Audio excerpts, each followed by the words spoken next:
Nos vídeos anteriores desta série estivemos a falar aqui sobre cookies e eventualmente para aqueles que estão à espera de estar sistematicamente a ver coisas fantásticas a acontecer, os vídeos não terão sido assim tão produtivos quanto isso, mas é importante para qualquer profissional, alguém que quer desenvolver competências profissionais para trabalhar na área do desenvolvimento para a web, saber dominar os conceitos básicos sobre estas matérias. Depois, obviamente, que cada um de vocês terá maior ou menor interesse em ir aprofundar mais conhecimentos sobre cada uma destas tecnologias que eu vou apresentando aqui no meu canal.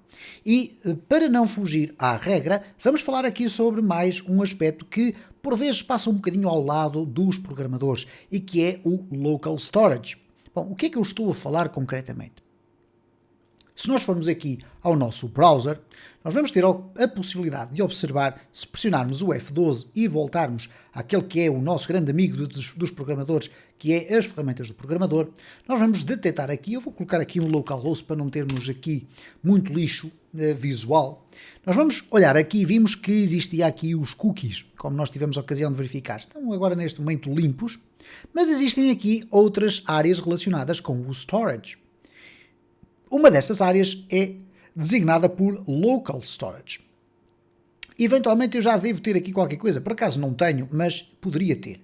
Bom, neste caso concreto, o Local Storage funciona de uma forma mais ou menos semelhante aos cookies. O que vocês veem aqui, no entanto, é que não existe a designação de um período de validade, ou de um prazo para extinção.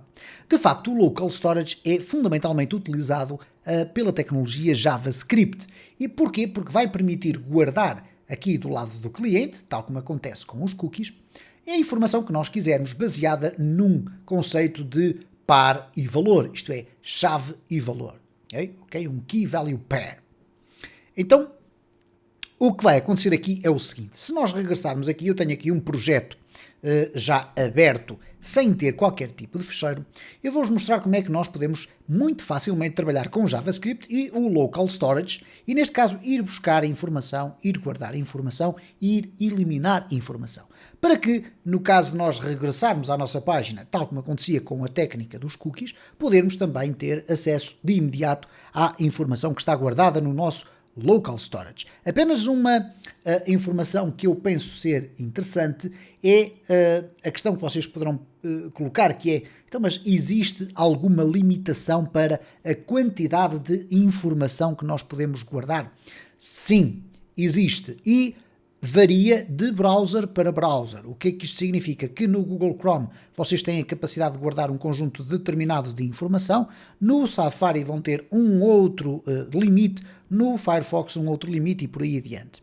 Bom, mas na maior parte dos casos, por exemplo, no caso do Google Chrome, é mais ou menos previsto que guarde entre 5 a 10 megabytes, mais ou menos, portanto 5 megabytes, vamos partir desse pressuposto, é uma quantidade de informação substancial quando na maior parte dos casos nós queremos guardar apenas valores de texto, coisas muito simples, que ocupam meia dúzia de bytes, se não 1 ou 2 kbytes, estamos a falar de megabytes.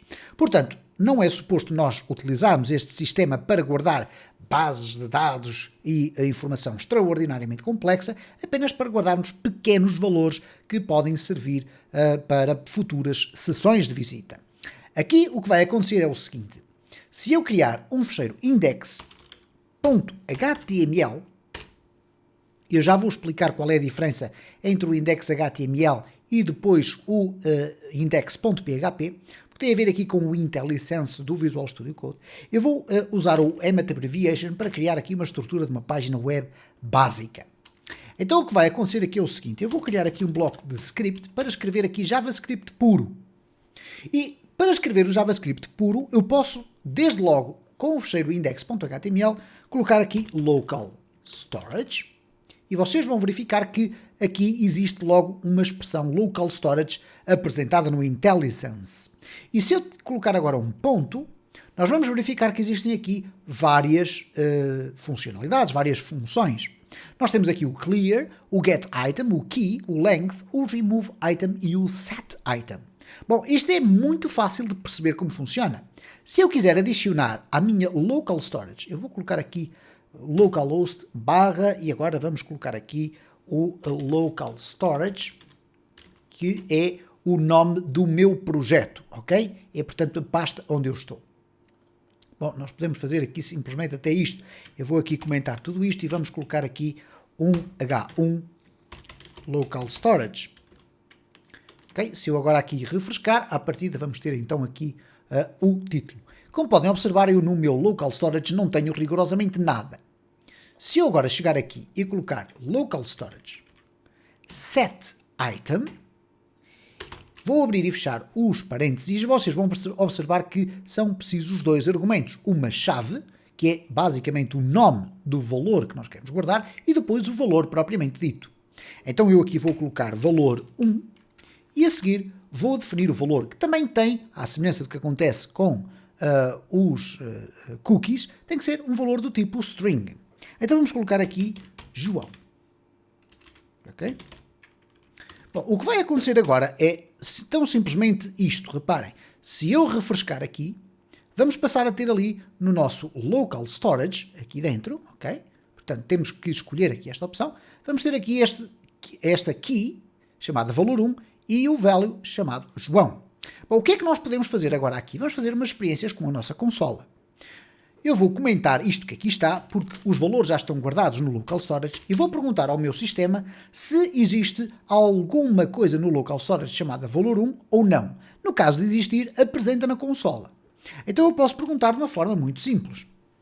If local storage.key, vamos perguntar assim key, ok? Não, neste caso não vamos usar o key, vamos dizer simplesmente isto. Vamos colocar aqui var dados é igual a local storage ponto get item e eu vou dizer que quero ir buscar o item chamado valor 1. Bom, o que é que vai acontecer se eu tentar dizer que quero ir buscar o valor 2? Bom, se eu for buscar o valor 1, eu sei que ele já existe. E por conseguinte aqui nos dados eu vou ter aquele valor João. Mas se eu for tentar buscar um valor que não existe, o que vai acontecer é que dados vai ficar nulo. Então eu posso simplesmente perguntar o seguinte. Vou aqui esquecer isto que aqui está e vou dizer assim, if local storage.getItem valor 1 for diferente de null, ok? Então o que é que vai acontecer? Eu posso simplesmente dizer que console.log o valor existe. Caso contrário, else, vamos colocar aqui o console, o valor não existe. Portanto, eu estou basicamente a dizer o seguinte, se este valor aqui, isto é, se o getItem de valor 1 for diferente de nulo, isto é, porque existe e tem valor, então o valor existe. Caso contrário, o valor não existe. Ora, como estas duas linhas estão comentadas, a única coisa que vai ser executada é isto que aqui está. Vamos guardar, vamos aqui refrescar e reparem, o valor existe. E nós podemos, inclusive, colocar aqui na consola qual é esse valor. De que forma é que o podemos fazer? Muito simples. Console.log e agora aqui vamos colocar local storage get item. Ok? Vamos colocar ali o ponto e vírgula no final e, portanto, ele vai buscar o valor que estiver dentro desta chave que ali está e vai apresentá-lo na nossa consola. Reparem, eu vou refrescar, cá está então o João. Por conseguinte, como veem, é muito simples nós conseguirmos obter esta informação a partir da Local Storage. Perguntar-me-ão, bom, mas como é que eu faço então para remover os dados da minha Local Storage? Bom, como podem observar aqui, nós temos esta possibilidade de ir aqui manualmente fazer essa eliminação. Podemos clicar aqui com o botão direito do mouse e fazer um delete, ou então podemos inclusive editar a chave, alterar o seu nome. Aqui no valor podemos editar o valor, o refresh significa refrescar para ser atualizada a informação nesta tabela e podemos inclusive, se tivermos várias chaves com os respectivos valores, podemos limpar todos da seguinte forma. Clicamos aqui com o botão direito do mouse e fazemos um clear e vai apagar rigorosamente tudo o que estiver ali. No entanto, como é óbvio, o que vai acontecer com maior normalidade é ser o próprio sistema da nossa página web a gerir estas informações que aqui estão. Então eu vou aqui verificar se existe alguma forma de eu eliminar dados do meu local storage. Local storage, ponto, e como podem ver tem aqui o clear, e o clear limpa a lista associada de todos os objetos e de todas as chaves, ou key value pairs, chamados key value pairs, basicamente é os pares de chaves mais valor, se existir algum. E, portanto, se eu utilizar o clear, desta forma, ele vai limpar todas as informações do meu local storage, obviamente relacionadas com este domínio, esta página de internet onde eu estou. Se for uma outra página de internet, vai ter um outro espaço reservado para si. Portanto, o local storage diz respeito sempre a este domínio onde eu estou. Mas se eu quiser remover um item em concreto, eu tenho aqui a possibilidade de fazer um remove item. E para isso eu tenho apenas que dizer qual é a chave, neste caso seria valor 1. Se eu tentar eliminar um valor 2, que não existe, à partida não haverá qualquer problema. Reparem, o valor 1 vai desaparecer, o valor 2 não desapareceu porque também não existia, mas não temos qualquer erro nem na nossa página, nem na consola do programador. E como viram, portanto, é extraordinariamente simples trabalhar com estas informações. Quero apenas fechar este vídeo chamando a atenção para um pormenor.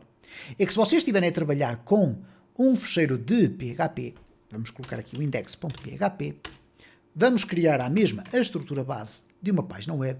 O que vai acontecer aqui no Visual Studio Code é que vocês não vão ter o mesmo IntelliSense que têm para as páginas com a extensão .html. Reparem que eu aqui mal escrevo local e ele vai-me logo apresentar storage, ok? Tem aqui inclusive um code snippet que eu não sei para que é que serve, mas tudo bem. De qualquer das formas, vocês têm aqui local storage logo a aparecer. Ora, isto não vai acontecer no PHP. Simplesmente pelo facto de ter ali .php, se eu escrever aqui script, tudo certo, mas se eu escrever agora local, reparem que o conjunto de opções que aqui me aparecem não aparece o local storage. No entanto, vocês podem, obviamente, continuar a utilizar o local storage de forma normalíssima.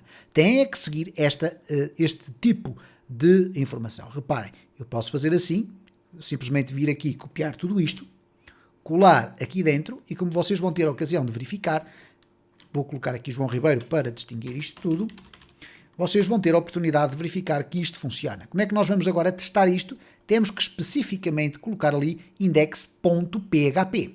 Então, reparem, eu vou aqui ao Application, o meu Local Storage não tem rigorosamente nada, index.php e vai passar a existir então uma chave e o seu respectivo valor.